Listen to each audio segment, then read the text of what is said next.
வந்து செய்வீங்களா செய்வீங்களான்னு கேட்டு உங்ககிட்ட ஓட்டு வாங்கிட்டு போனாங்கல்ல, செய்யல, எதையும் செய்யல.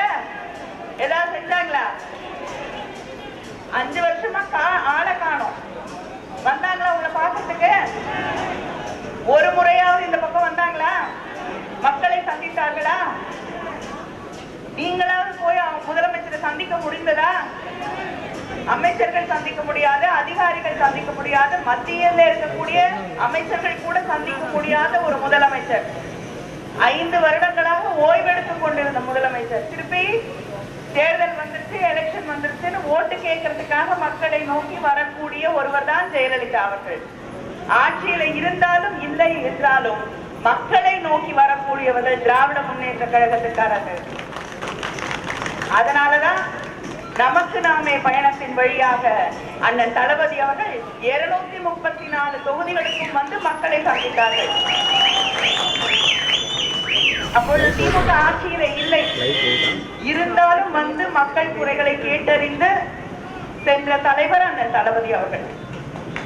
இப்படி எப்பொழுதும் உங்களோடு இருக்கக்கூடிய இயக்கம் திராவிட முன்னேற்ற கழகம். 5 ஆண்டுகளாக தமிழகம் எல்லா விதங்களிலும் நசிந்து நொடிந்து போயிருக்கிறது. விவசாயத்துல முன்னேற்றம் இல்லை.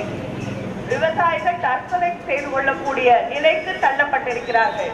பத்திரிகையில படிக்கிறோம், எத்தனை விவசாயிகள் கடன் கட்ட முடியாமல் தற்கொலை செய்து கொண்டிருக்கிறார்கள். தொழில் வளர்ச்சி கிடையாது. இந்த 5 வருஷத்துல ஒரு தொழிற்சாலையாவது வந்திருக்கா தமிழ்நாட்டுக்கு? ஒருத்தருக்கு வேலை வாய்ப்பு உருவாகி தரப்பட்டிருக்கா? படித்த இளைஞர்களுக்கு வேலை கிடைச்சிருக்கா? இல்ல. 5 வருஷத்துல தமிழ்நாட்டுடைய தொழில் வளர்ச்சி சரிஞ்சுக்கிட்டே வந்து இப்ப 20வது இடத்துக்கு கீழே இருக்கு. இதுதான் தமிழ்நாட்டின் நிலை. எந்த துறை எடுத்துக்கிட்டாலும் அது வீழ்ச்சியை தவிர வேறு எதுவும் இல்லை. ஒரே ஒரு துறையில தான் வளர்ச்சி. டாஸ்மாக் 6800 கடையை இன்று நடத்தி கொண்டிருக்கக்கூடிய சாதனையை மட்டும்தான் ஜெயலலிதா அவர்கள் செய்திருக்கிறார். 5 வருஷமா மதுவிலக்கு கொண்டு வரல. 5 வருஷமா கடைகளின் எண்ணிக்கையை கூட குறைக்கல. திமுக ஆட்சியிலிருந்து 1300 கடைகளை மூடினோம்.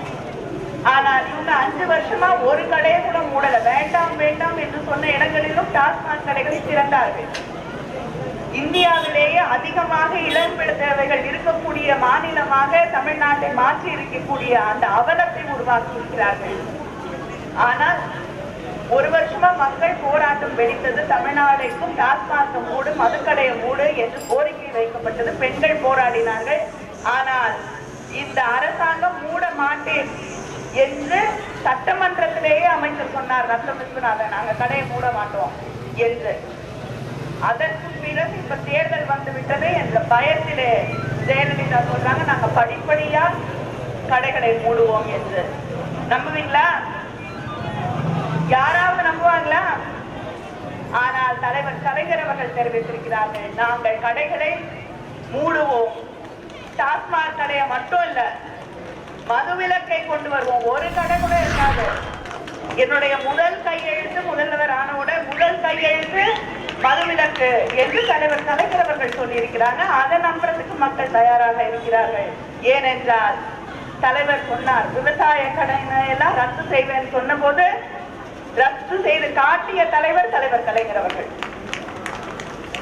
இன்று வேலை கிடைக்கவில்லை, தொழில் வளர்ச்சி இல்லை.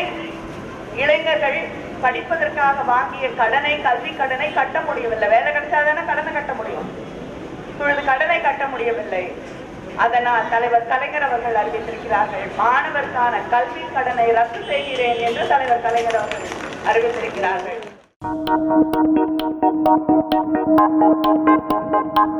Thank you.